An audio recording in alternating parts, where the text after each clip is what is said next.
Good day, guys. In this video, I'll break down our April results of 2024 of my coaching business, and I'm gonna break down the leads acquired, the meetings booked, the clients onboarded, my lessons from that month, and I'm gonna show you some of the things. And yeah, let's get into it. Those of you who don't know me, my name is Jansons, and I have a company that helps small and medium-sized businesses to scale with paid ads, with CRMs, with sales systems, and we help to build the infrastructure so you can easily make 20 to 50 or even 100K a month. And now let's jump into the reports. So the first big thing I did that month was to separate our ads. As you can see here, this is our Latvian funnel, and this is our English funnel, one of them. And then we have two funnels in English market. So I'm from Latvia, a small European country, and I do advertise in Latvia, and I do advertise in Europe or outside of Europe.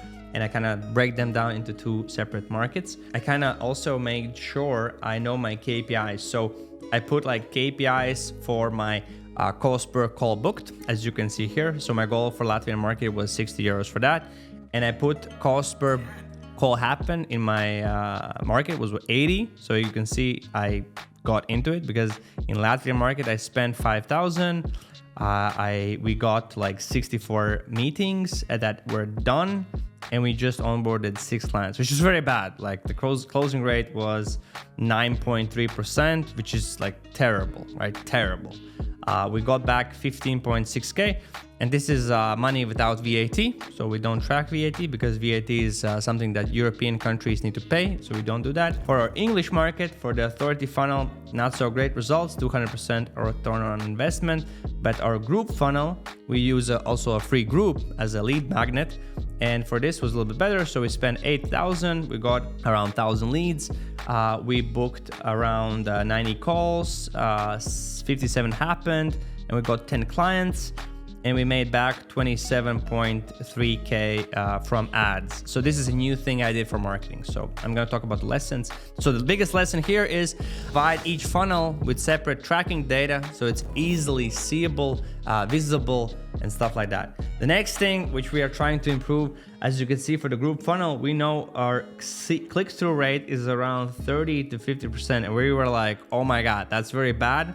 If we can bump that sucker up to 1%, we will probably get leads for like not 8 euros or 6 euros, but maybe like 2 euros or 3 euros. So this is something we're working on. Before we didn't track it, we didn't actually know. But the interesting thing is for our authority funnel, our click-through rate you can see is around 1%. It's like way higher. And but the cost per lead is pretty much higher, not lower, which is like weird. But yeah, it's always interesting, right? Because I guess the opt-in rate on these pages is a little bit better. The next thing we did, we started to really track leads from organic. So I make reels, I make these kind of videos which you're seeing right now. We do all sorts of stuff. We post it on TikTok, we post it on LinkedIn, Facebook, Instagram, and yeah, those platforms, right? And we started to track those numbers as well. So you can see we got 55 leads in organic, 10 calls booked, 3 clients closed, cash collected was only 6.4. Then the next big milestone is we collected from our sales team 101,000 euros, which is not the best result. We're right now, I would say, a little bit like stuck at this 100 to 123, and this is money without VAT, so it's a little bit different because we actually collected like 130 something, but we needed to take out VAT, so it's, you know, this is numbers without VAT. How much we spend on ads? On ads, we spend 21.9K, so a lot. So like 20% on ads, right? Pretty a lot. Next thing, so we booked like a bunch of calls. We booked 467 calls.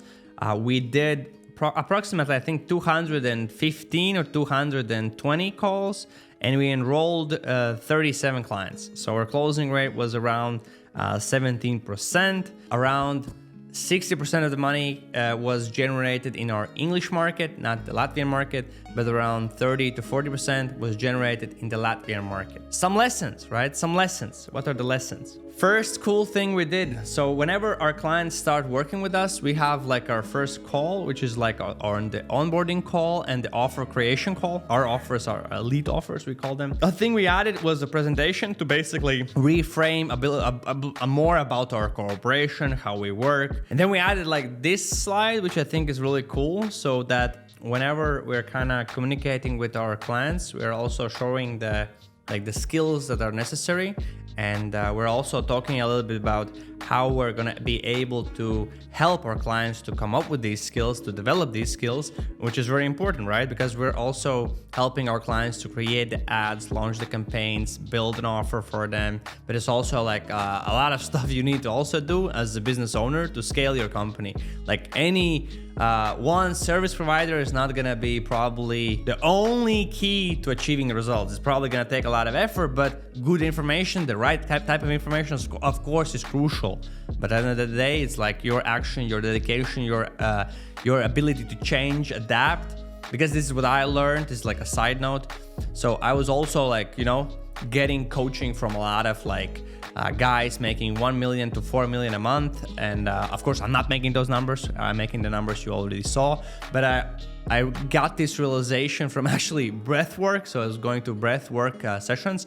And the realization is you need to think for yourself. You need to look at your situation, And of course, I also want to grow. Of course, I want to make those numbers. Of course, I listen to mentors who are doing more because I want to model them, because I understand, okay, that is actually working. I don't need to create the new wheel, but I need to make moves based on my condition, because most of my mentors were typically not working in kind of my situation. Their avatar is different, their marketing is different, and then you need to think for yourself. But no, you need to think, but you of course need some guidance, of course, right? Next cool thing I did, so we have a Slack channel about meetings booked, and here you can see we have like notifications whenever a call is booked. You can see we have probably 15 calls booked today. And then I added something like this, which is whenever someone cancels the call, we get a notification straight away here, and it gives direct feedback to my setter team and my setter team management. So they're like, whoa, immediately someone canceled the call. Need to check that guy, need to communicate with that guy, need to check it, okay? That is a very cool thing we added also from last month only. Next big lesson comes from actually knowing your org chart of the company. So I mapped out our org chart. So our marketing team, our sales team, our client success team, our operations and product. And then the main thing I kind of developed was this thing. So I have all of my guys work in office, but I have 2 people who are working remotely. And one of them is my setter team manager. So we have around 6-7 setters who are calling leads, booking calls. And then the lesson was this. So your managers need to be in the trenches with the team. So they need to do supervision all the time. So what we did, because my guy is right now remote and unfortunately he cannot be in office, but the plan is to bring him in office because of this realization, is that he is now doing Zoom. So everybody in our setter team is always on Zoom, and my guy can just change breakout rooms or something like that, and he just listens to the call, because we use VoIP phone systems, IP phone systems. So he can listen to the call, he can listen with the phone what the person is saying, and he can give immediate coaching to our setter immediately, just like he was next to him, right?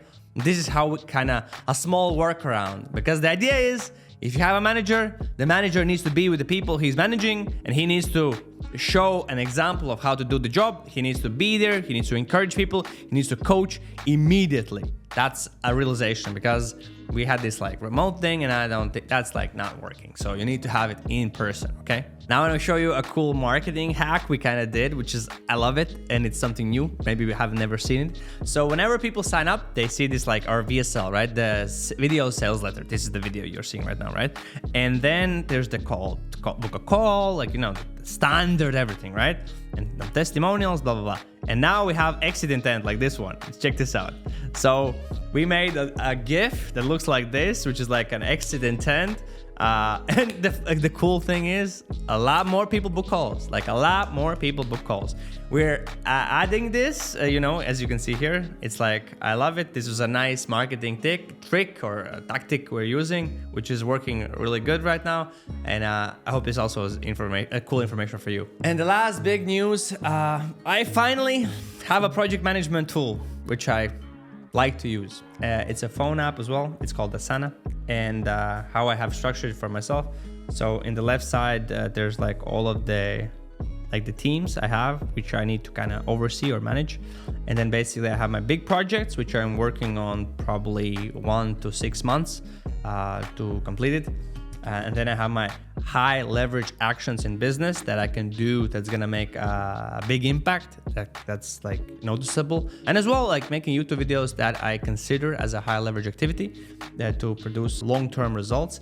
And then I have my marketing plans, and then I have my personal plans, and then I have ideas for future, and then I have my archive, and that's it, how I manage myself, and it's really good. And then I made the same kind of thing for our content, so I know my ideas, then what I'm gonna do, what is already filmed, what is edited, what is proofread, what is ready to publish, and what is published. And now it's a little bit more clear for me as the CEO, and it's like clear, because I'm still involved in a lot of projects, which I'm helping the team, because I don't have like a huge team, like we're also like need to be in the trenches and working, because I had just 2 hours ago, a person came, she's a CEO of Latvian post office.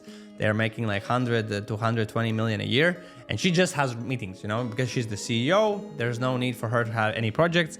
But this is not the case for me, at least at the moment. So yeah, I hope you like this video of me kind of sharing the numbers, sharing the updates, some of the things I did in my company. If you like this type of content, please let me know, because I want to know what's kind of more interesting. And I think this is something that nobody does. At least I haven't seen it. No, I have seen it, but I don't think anybody does like this openly about the data and the tracking and everything like that. So I hope this was interesting. Let me know what you think. Stay sharp, and I hope to see you in the next video.